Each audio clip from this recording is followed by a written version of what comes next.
Hello everybody, my name is Ed Thompson. About a year ago at this time I was headlong in a race for the state Senate. Senator Scott Fitzgerald last March and April, and that time asked me if I would run as a Republican for the state Senate. I said, how are you going to ask me to run as a Republican, Scott? You know, I ran as a libertarian for governor.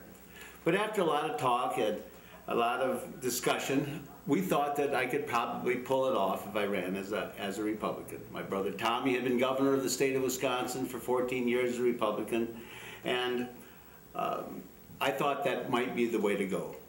And so I have a supper club business in the city of Tomah, and I had been mayor at 2 different occasions, and so I felt that we could pull this off. We had set the record. Nobody had done as well in the last 65 years when we ran as a third party for governor as a libertarian. So I thought, if we're going to win this and make a difference, we should probably run as one of the major parties, which I did. And I ran hard. I walked in over 40 parades. I walked from Maiden Rock to Black River Falls to Eau Claire. It was a hard campaign.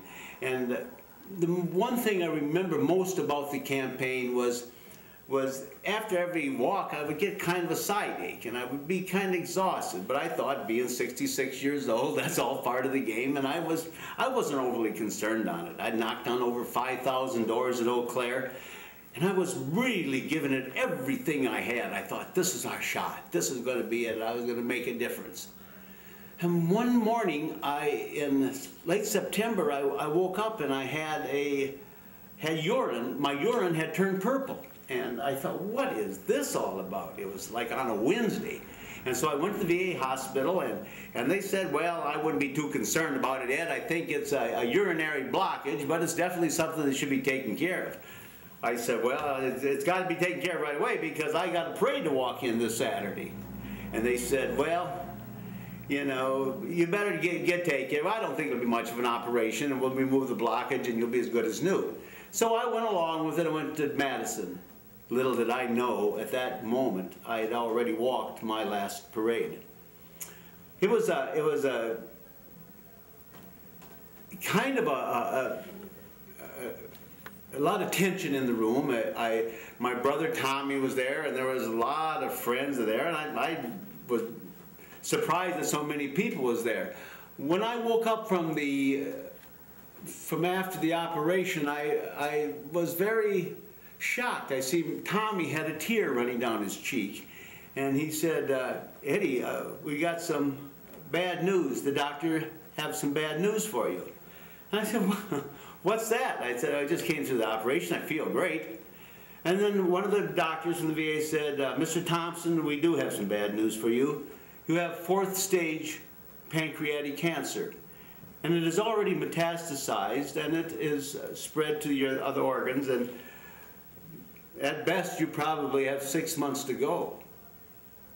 Well, it was like, I couldn't believe it. It was such a shock to me. I had never been sick in my life. And I said, oh, doctor, you must be reading somebody else's chart. I'm Alan Edward Thompson. Are you sure you have the right chart? And he said, yes, Mr. Thompson, it's definitely your chart. I couldn't believe it. I was in a state of bewilderment. And I remember laying in that bed for the next day or two, and the tests ran almost constantly, and it was over and over and over again, and all the news was bad. And everything that I thought was important, winning the race for the Senate, running the best supper club in the state, being a good mayor, being all these things that I had such high priority in my whole life, doing our local television show, everything had taken a second spot. I couldn't believe it. I, Ed Thompson, was going to die. Die. That was something I had never thought about. That was something for other people to do. And I didn't know what to think. It was a blank wall. It was a feeling of, not of fear, but like a slap in the face. a slap of reality. I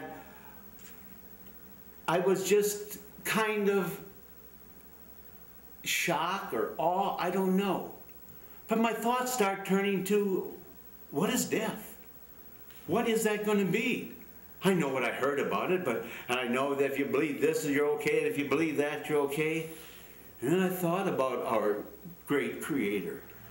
I thought about the God that created everybody and everything, and the God that lives in each and every one of us. And was that God going to ask me, was he going to ask me, are you a Catholic, or are you a Protestant, Hindu, Muslim? Are you a Republican, a Democrat, a liberal, a conservative? I had no idea. I knew that that wouldn't be his questions. But then I thought the questions would be, what did you do, Mr. Thompson? What did you do for your fellow human being? What did you do, you, to end the war? What did you do to end starvation? What did you do to help the mentally challenged, or the ones that are cold at night, or the homeless and the helpless? Where were you for that? You know, I then started to think about, we are all human beings. We aren't in these little groups. And it seems like every time we become a group, every time we divide, there's a new stage of conflict, a new way of having to try to get along. And we don't get along. We separate, we hate, we're ambitious, we're greedy, we're selfish. I thought, wow, this is not the way that our Lord created us. This was not the way it was meant to be. Why can't we think together?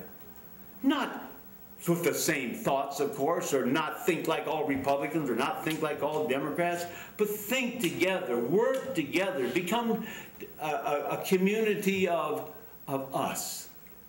Not a community of I and me and how much money is this going to get me, or how important is it going to be, or how much prestige will I get?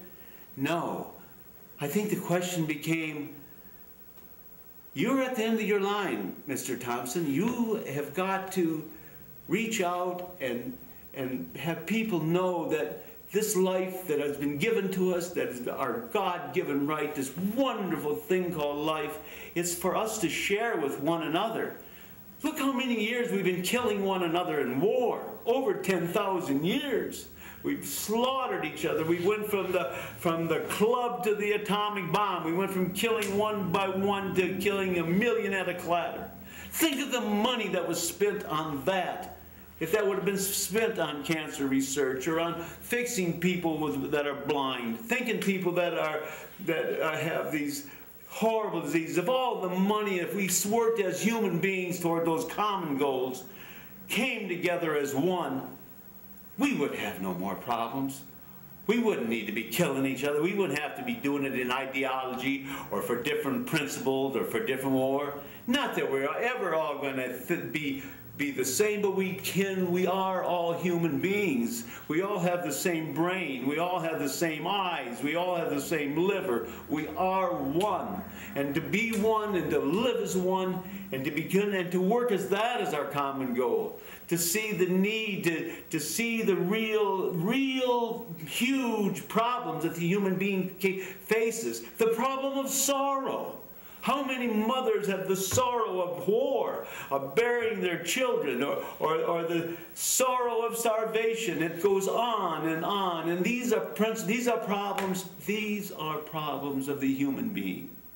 And so in my final message, and as I leave you, I do want to leave one thing with you. Just one thing. Work together. Think together.